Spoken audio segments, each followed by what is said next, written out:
Hey guys, कैसे हैं आप। आशा है आप लोग बहुत ही अच्छे होंगे और अपनी लाइफ में मस्त होंगे। आज के इस वीडियो में, आज के इस सेशन में हम बात करेंगे ऐसा हम क्या करें कि पति भी हमारा आदर या सम्मान करे।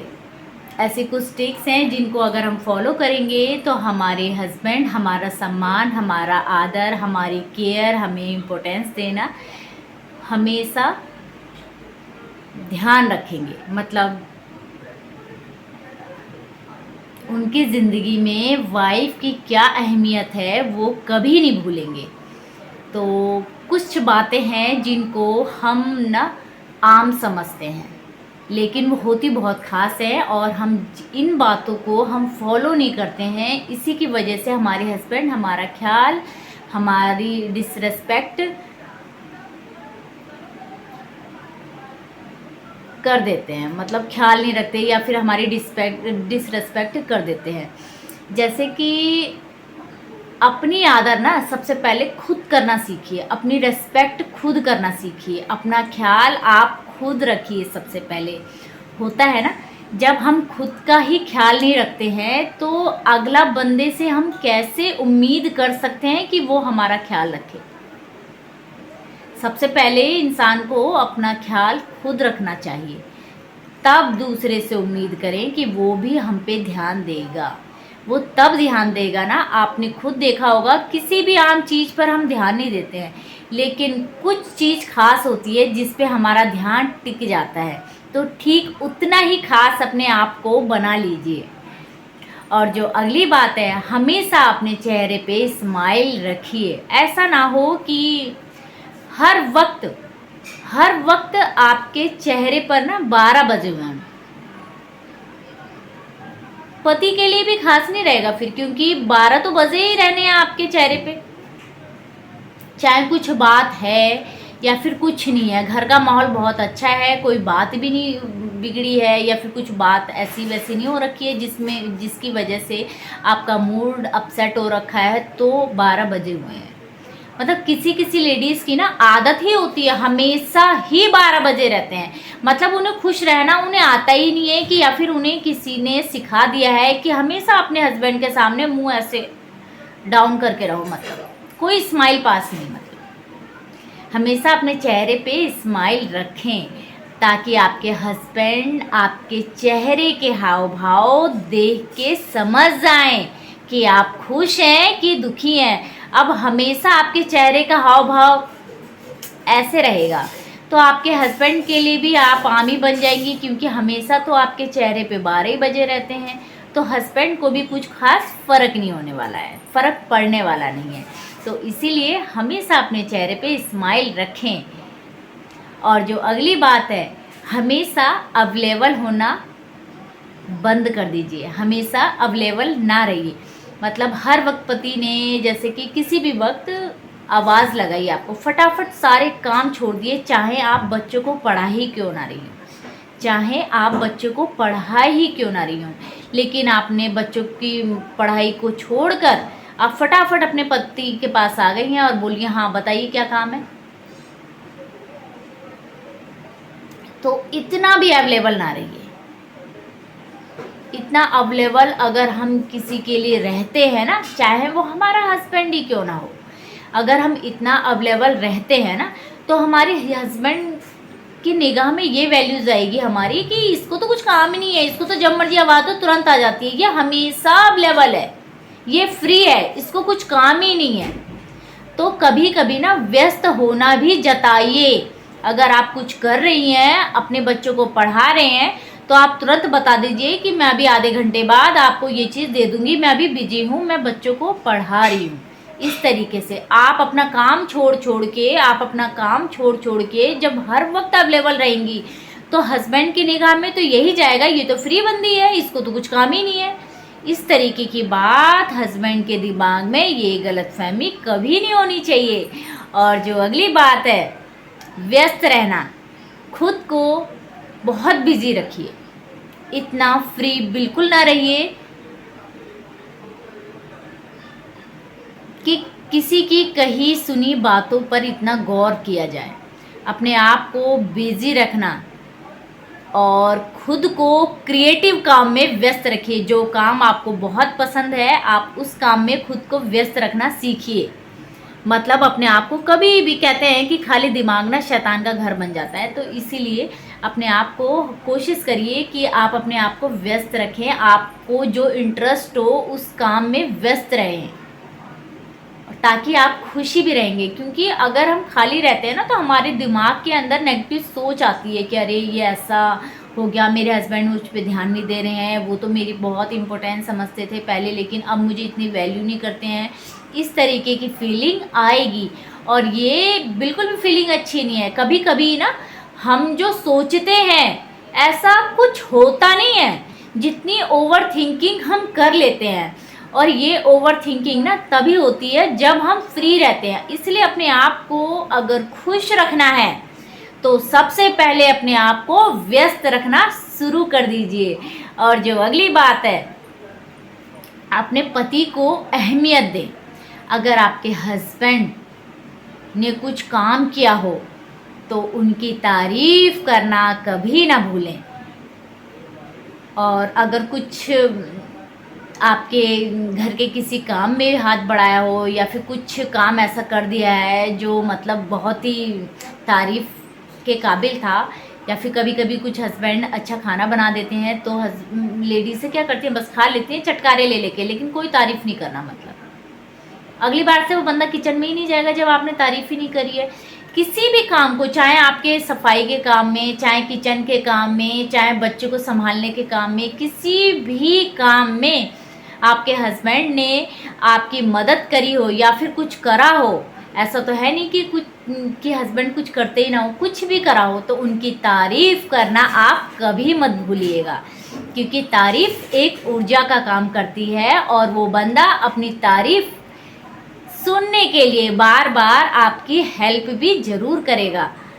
तो इसीलिए, और होता है ना हम लेडीज़ें रोज़ खाना बनाती हैं, लेकिन रोज़ खाना अच्छा बनता है तो हमारे हस्बैंड जो है हमारी तारीफ़ नहीं करते हैं। लेकिन एक दिन अगर खाने में नमक तेज़ हो जाता है ना तो हस्बैंड तुरंत कहते हैं कि खाने में आज नमक तेज़ हो गया है। तो हमें भी क्या लगता है कि रोज़ अच्छा बनाते हैं तब तो हमारे हस्बैंड कुछ कहते नहीं हैं, और आज बेकार बना लिया तो हमारे हस्बैंड तुरंत कह रहे हैं। तो इस तरीके का बिल्कुल ना होने दीजिए। तारीफ़ जो है ना, तारीफ़ का ही इंसान भूखा होता है, और तारीफ़ सुनने के लिए इंसान के कान हमेशा तरसते रहते हैं। इसीलिए तारीफ़ अपने पति की करनी भी शुरू कर दीजिए। अगर कुछ करा है या फिर आपकी मदद कर रहे हैं तो तुरंत उनकी थैंक्स भी कहिए उन्हें, और थैंकफुल भी रहिए। और मतलब कि अरे आपने ये कर दिया, देखना कितना मुश्किल था और आप तो इतने टैलेंटेड हैं, इस तरीके से। मतलब हस्बैंड को भी काफ़ी खुशी होगी और नेक्स्ट टाइम वो और ज़्यादा आपके लिए करेंगे। ऐसी बात नहीं है कि नहीं करेंगे। और जो अगली बात है, अपनी इम्पोर्टेंस कैसे जताएं। अपनी इम्पोर्टेंस को कैसे जताएं कि हम आपके लिए बहुत ख़ास हैं जीवन में। होता है ना, ख़ास इंसान सिर्फ स्टाइलिश बनकर ही नहीं बनता दूसरों की निगाह में। जब इंसान परेशान हो, डिप्रेशन में हो, किसी चीज़ को लेके अगर आपके हस्बैंड परेशान हो तो उन्हें समझाएं कि सब ठीक हो जाएगा, परेशान मत होइए। उनकी भावनाओं को समझिए, उनकी परेशानी को समझिए, तब आप अपने हस्बैंड की निगाह में ना बहुत ज़्यादा खास बन जाएंगे। अगर किसी भी बात को लेके डिप्रेशन में हो, परेशान में हो, कश्मकश में हो, तो अपने हस्बैंड को समझाइए। और यही बात एक मित्र के जैसे एक फ्रेंड होता है ना, एक फ्रेंड को समझाता है, ठीक वैसे ही आप भी मित्र बन जाइए। उस वक्त वाइफ के जैसे नहीं, मित्र के जैसे समझाइए कि नहीं ऐसी कोई दिक्कत नहीं है, सब ठीक हो जाएगा, ये समय है। और समय किसी का भी एक जैसा नहीं रहता है, समय परिवर्तनशील है। इस तरीके से जब आप समझाएंगी तो आपके हस्बैंड ये हमेशा सोचेंगे कि चाहे परिस्थिति चाहे जैसे भी हो, लेकिन मेरी वाइफ, मेरी जीवन संगनी जो है मेरी बहुत अच्छी मिली है, मेरी सोच से भी ज़्यादा अच्छी। और आपके हस्बैंड हमेशा आपके लिए आभारी रहेंगे कि मेरी इतनी अच्छी वाइफ मेरे जीवन में आई, इस तरीके से। और जो अगली बात है, टोंडबाजी ना करें। मतलब जैसे पति कहीं जा रहे हैं या फिर कुछ प्लान बनाया है, कुछ गड़बड़ हो गया है या फिर आपके हिसाब से कुछ काम नहीं हो पाया है, तो इतना टोंडबाजी मत करिए। मतलब जो कहना है स्पष्ट भाषा में बोलिए। ये लेडीज़ों की जो आदत होती है ना टोंडबाजी करने की, ये सिर्फ लेडीज़ ही समझ पाती हैं। जेंट्स को ये टोंडबाजी ना समझ में नहीं आ पाती। ये टोंडबाजी उनके ऊपर ऊपर से जाती है दिमाग के ना। तो इसीलिए हस्बैंड को टोंडबाजी बिल्कुल ना करें। जो बात हो स्पष्ट बात अपने हस्बैंड से करिए और बताइए कि मुझे ये बात बिल्कुल भी पसंद नहीं आई है। तो इस तरीके से आप अपने हस्बैंड को बता दीजिए। लेकिन टोंडबाजी कर करके आप अपने रिश्ते को खोखला कर देंगी और कमज़ोर बना देंगी। जो रिश्ता आपका इतना मजबूत है, ये टोंडबाजी ना हर किसी को पसंद नहीं आती है शायद, और पुरुषों को तो ख़ास तौर पे पसंद नहीं है पुरुषों को ये चीज़, क्योंकि उन्हें स्पष्ट भाषा पसंद आती है पुरुषों को। और जो कहना है स्पष्ट बोलो। अगर तुम्हें जिस चीज़ से खुशी है, जिस चीज़ से तुम्हें दिक्कत हुई है, तुरंत बोलिए आप। लेकिन टोंडबाजी की भाषा पुरुषों को बिल्कुल समझ में नहीं आती है और आप टोंडबाजी कर देती हैं, ये चीज़ उनको बिल्कुल भी पसंद नहीं आती है। और हर वक्त अगर आप चाहती हैं कि आपके हस्बैंड आपका सम्मान करें, तो आप सबसे पहले आपकी जो जिम्मेदारी है उनके परिवार वालों का भी सम्मान कीजिए। मैं ये नहीं कहती हूँ कि किसी भी परिवार, मतलब इतना परिवार अच्छा होगा किसी का, शायद किसी का ही होगा 100 में से 1% जो इतना अच्छा परिवार मिल जाता है। हस्बैंड भी इतना अच्छा हो, ननद भी इतनी अच्छी हो, जेठानी भी इतनी अच्छी हो, ससुर भी इतने अच्छे हों और सास भी इतनी अच्छी हो। किसी का भी परिवार परफेक्ट नहीं होता है, लेकिन परफेक्ट अगर नहीं है और कमियों को अगर हम समाज से साझा कर रहे हैं, बता रहे हैं हमारी सास ये है वो है, और हस्बैंड अपने हस्बैंड के कान में भी हमेशा फूंक मारे जा रहे हैं, अरे तुम्हारी माँ ऐसी है, तुम्हारी भाभी ऐसी है, तुम्हारी बहन ऐसी है, ये है वह है, तो हस्बैंड की निगाह में ना हमारे लिए सम्मान कम हो जाएगा। क्योंकि हस्बैंड को लगेगा ये बंदी पागल है क्या, इससे कुछ काम ही नहीं है, ये दिन भर इसी काम में लगी रहती है, तुम्हारी माँ ऐसी है, तुम्हारी ये ऐसी है, तुम्हारी वो ऐसी है। इस तरीके से बिल्कुल भी ना बनिए। आपके हस्बैंड भी सब समझते हैं कि कौन कैसा है, ऐसी बात नहीं है। लेकिन कहते हैं ना, अपनों की कमी ना किसी देखते तो सब हैं, लेकिन बर्दाश्त नहीं आती कोई दूसरा गिनाए कि ये कमी है वो कमी है, तो किसी को पसंद नहीं आती है। जो अपना है ना, मेरा मानना है कि जो अपना है ना वो अपना ही होता है। लेकिन उसकी कमियों को बार बार गिनाना, ऐसा नहीं है कि हम खुद भी इतने परफेक्ट हैं। इतना परफेक्ट तो कोई भी नहीं होता है, हर इंसान के अंदर कोई ना कोई कमियां होती हैं। और जब हमारा रिश्ता जुड़ गया है तो एक दूसरे की कमियों के साथ एक्सेप्ट करना भी सीखिए, बहुत ज़रूरी है।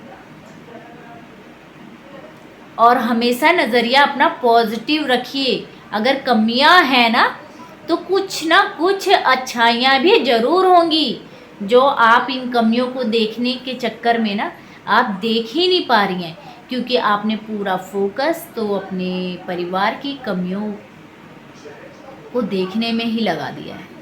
अच्छाइयों को भी जब देखेंगे ना पॉजिटिव निगाह से, तो सब कुछ अच्छा भी दिखाई देगा।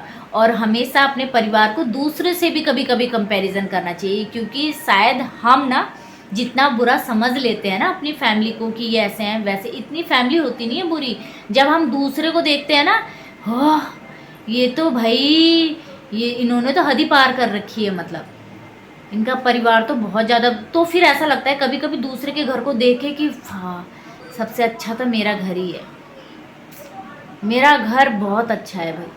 मुझे ना हमेशा दूसरों की चीज़ों में ना बहुत अच्छाई दिखाई देती थी पहले, कि मतलब कि अरे वाह ये तो बहुत अच्छे हैं यार, ये तो बहुत अपनी वाइफ को इतना प्यार कर रहे हैं, इतना केयरिंग कर रहे हैं, घर का सारा काम कर रहे हैं। लेकिन होता क्या है, कभी कभी कुछ समय बाद ना हमारा भरम टूट जाता है।